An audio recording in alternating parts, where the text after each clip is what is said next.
Future IT পার্কের পক্ষ থেকে সবাইকে জানাই শুভেচ্ছা। আজকে আমরা HTML এর নতুন একটি বিষয় সম্পর্কে শিখব। তো আমরা আজকে HTML এর এন্টাইটিস সম্পর্কে শিখব।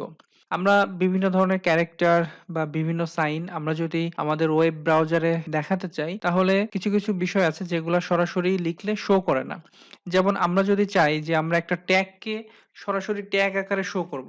আমরা যদি এখানে p ট্যাগ লিখি, আমরা p ট্যাগ শুরু করলাম এবং p ট্যাগ শেষ করলাম।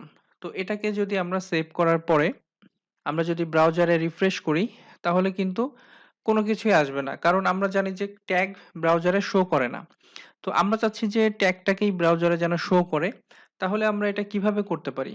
আমাদের কিছু এন্টাইটিস ক্যারেক্টার ব্যবহার করতে হবে। অর্থাৎ কিছু আমরা এন্টাইটিস ক্যারেক্টার লেখার মাধ্যমে আমরা এই জিনিসকে ব্রাউজারে শো করতে পারি। তো যেমন আমরা যদি প্রথমে লেস দ্যান কে রিপ্লেস করি উইথ এন্টাইটিস, তাহলে আমাদেরকে প্রথমে লিখতে হবে ampersand, তারপরে lt এবং একটা সেমিকোলন দিতে হবে। আর এরপরে আমাদের যেই গ্রেটার দ্যান আছে, এটার জন্য আবারও ampersand এবং gt, তারপরে সেমিকোলন দিতে হবে। তো এবার যদি আমরা এটাকে সেভ করি, তাহলে আমরা শুধুমাত্র প্রথম অংশটি দেখতে পারবো। তো আমরা যদি এখন সেভ করে রিফ্রেশ করি, তো আপনি এখানে দেখতে পাচ্ছেন যে আমাদের এখানে p ট্যাগ দেখা যাচ্ছে। তো একইভাবে আমরা যদি এখানেও যদি আমরা দেই, অর্থাৎ ampersand lt এবং এখানে ampersand gt। তো এই যে আমরা এন্টাইটিস গুলা ব্যবহার করলাম বা যেই আমরা সাংকেতিক ক্যারেক্টার গুলা ব্যবহার করলাম, এইগুলাকে অ্যাকচুয়ালি এন্টাইটিস বলা হয়।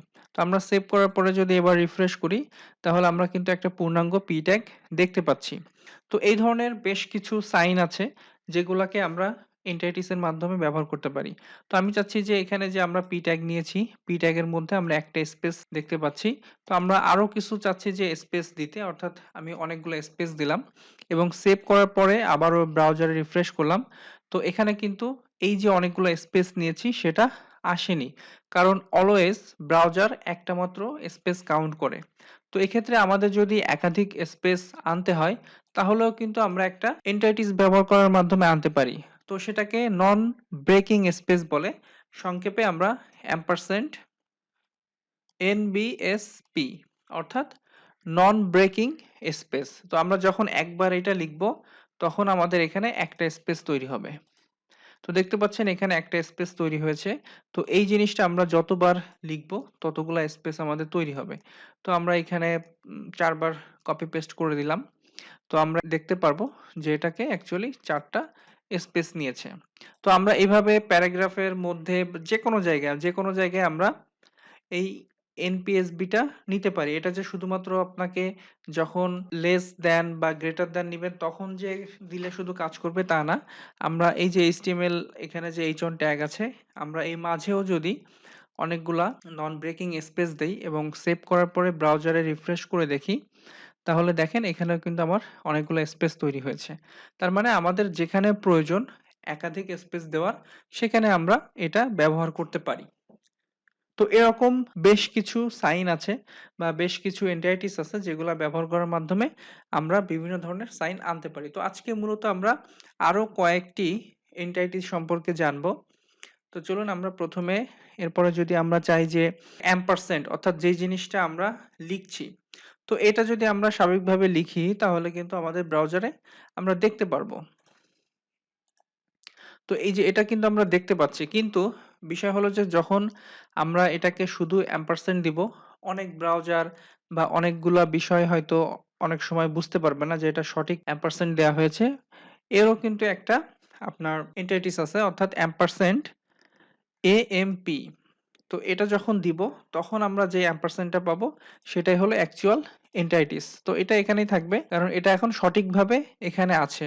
অর্থাৎ আমরা যে ব্রাউজারে ওপেন করি না কেন বা যে কোনো পজিশনে বা যে কোনো জায়গায় দেই না কেন, যখনই আমরা ব্রাউজারে ওপেন করব তখন এটা সঠিকভাবে প্রদর্শন করবে। তো এটা অ্যাকচুয়াল একটা এন্টাইটিস। তো এরপরে আমরা যদি চাই ডাবল কোটেশন আনতে, অর্থাৎ আমরা চাচ্ছি যে একটা লেখার মধ্যে ডাবল কোটেশন আনতে, অর্থাৎ এটা যদি আমরা দেই এবং যদি সেভ করি তাহলে কিন্তু আমরা এখানে দেখতে পাবো। বাট এটাকেও এন্টিটিস এর মাধ্যমে আনা যায়। তো এটাকে যদি আমরা ডাবল কোটেশনকে যদি এন্টিটিস এর মাধ্যমে আনতে চাই তাহলে আমাদেরকে এম্পারসেন্ড কোট এটা নিতে হবে। তো এটা হলো অ্যাকচুয়ালি এন্টিটিস এর ব্যবহার। তো এখন দেখেন, এখন যেটা আছে সেটা কিন্তু আমাদের এন্টিটিস এর মাধ্যমে এখানে আসতেছে। তো এরপরে আমরা চাইলে যদি সিঙ্গেল কোটেশন নিতে চাই তাহলে অ্যাম্পারস্যান্ড অ্যাপোস্টেপ অর্থাৎ সিঙ্গেল কোটেশন। এবার আমরা সেভ করে ব্রাউজারে রিফ্রেশ করে দেখি। তো দেখেন এখানে আমাদের একটা অ্যাপোস্টেপ আসছে বা সিঙ্গেল কোটেশন এসেছে। তো এরপর আমরা চাচ্ছি যে অনেক সময় আমাদের বিভিন্ন ধরনের কারেন্সির বিভিন্ন ধরনের সাইন আমাদেরকে দেখানোর প্রয়োজন পড়ে, সেটাকেও আমরা অ্যাম্পারস্যান্ড আকারে দিতে পারি। যেমন আমরা সেন্টকে যদি দেই, আমরা জাস্ট সেন্ট লিখব এবং কমা দিব।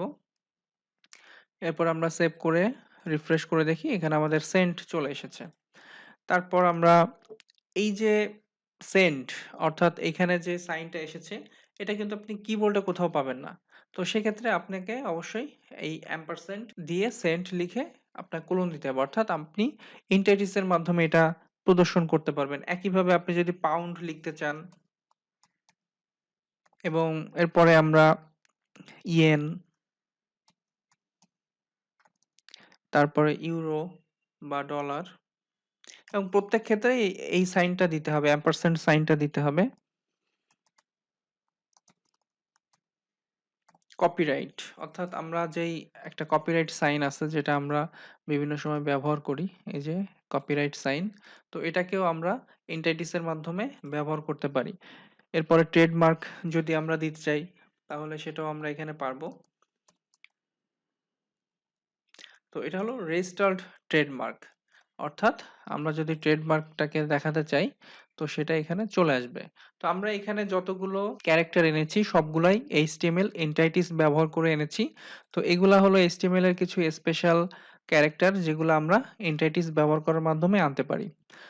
তো এছাড়াও আরো এই বিষয়টা আরো অন্যভাবে লেখা যায়, অর্থাৎ আমরা কিন্তু এখানে বিভিন্ন নেম ব্যবহার করার মাধ্যমে এটা এনেছি, অর্থাৎ আমরা সেন্ট লিখেছি সেন্ট এসেছে, পাউন্ড লিখেছি পাউন্ড এসেছে। বাট এর কিন্তু কিছু নাম্বার আছে, অর্থাৎ কিছু নাম্বার ব্যবহার করার মাধ্যমেও আমরা ব্রাউজারকে বলতে পারি যে আসলে কোনটা কোন এন্টাইটিস। তো এই জিনিসটা কিন্তু একটু মজার।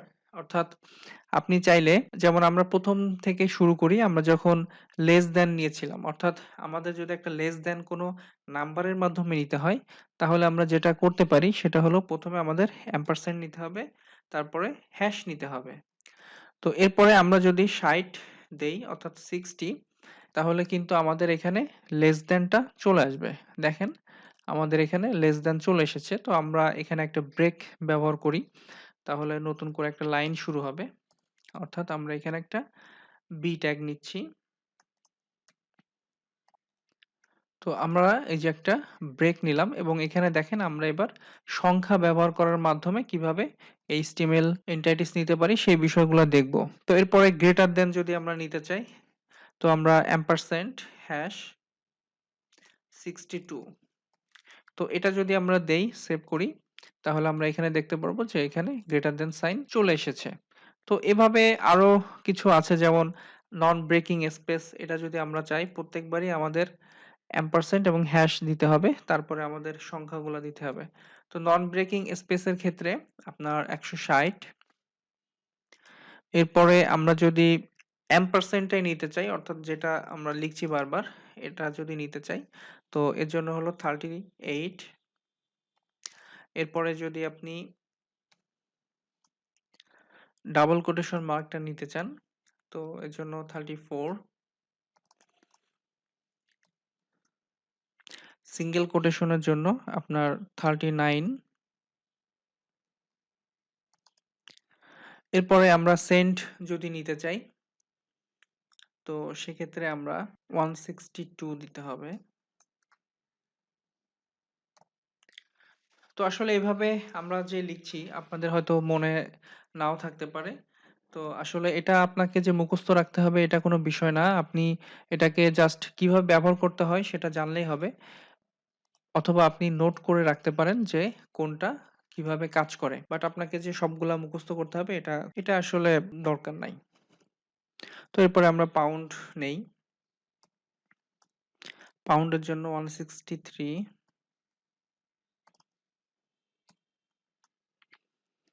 ইয়েনের জন্য 165,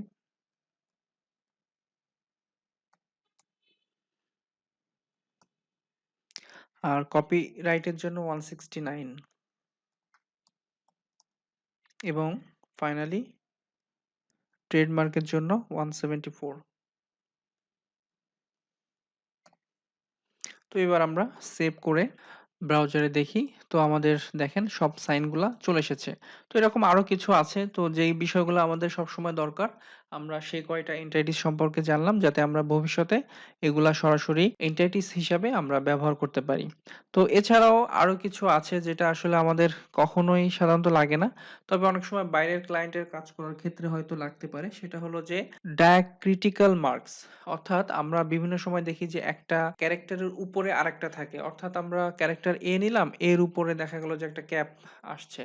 তো এই ধরনের বিষয়গুলা যদি আমরা নিতে চাই, তো সেক্ষেত্রে আপনি এটা ব্যবহার করতে পারেন। এটা একসাথে সাধারণত ব্যবহার করতে হয়। তো আমি একটা জাস্ট দেখিয়ে দেই। আমরা এখানে একটা ব্রেক ট্যাগ নিব।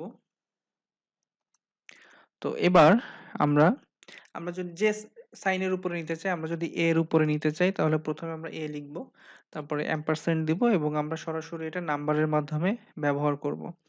তো আমরা যদি একটা ক্যাপ নিতে চাই সেক্ষেত্রে আমরা হ্যাশ দেওয়ার পরে 770 দিতে পারি। তো এবার যদি আমরা এটাকে দেখি এটা কিভাবে আসবে, তো আমরা ব্রাউজারে যে রিফ্রেশ করলাম, তো এখানে দেখেন যে আমাদের, আমি একটু জুম করি, এর উপরে একটা ক্যাপ চলে এসেছে। তো এছাড়াও আছে অ্যাকিউট বা গ্রেভ যে সাইনগুলো আছে সেগুলোও আমরা দিতে পারি। অর্থাৎ আমরা এখানে এ নিলাম, এরপরে এম্পারসেন্ট হ্যাশ। তো গ্রেভ এর জন্য 768 এবং অ্যাকুরেট এর জন্য 769।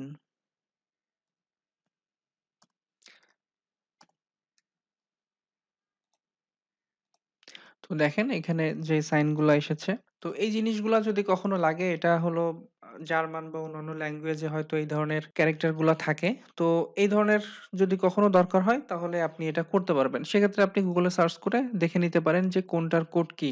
সবগুলা যে আপনাকে মুখস্থ করতে হবে এটা কোনো বিষয় না। কারণ সব ইনফরমেশন আপনি গুগলে সার্চ করলেই পাবেন। তো আজকে আমাদের HTML এন্টিটি সম্পর্কে এতটুকুই আলোচনা ছিল। বাট আমি শেষে এই টোটালটাকে সুন্দর করে একটা টেবিলের মধ্যে নিয়ে জাস্ট আমি আপনাদেরকে দেখিয়ে দিব যাতে আপনারা স্ক্রিনশট নিয়ে রেখে দিতে পারেন পরবর্তীতে এই চার্টটা। তো ধন্যবাদ সবাইকে, ভালো থাকবেন, খোদা হাফেজ।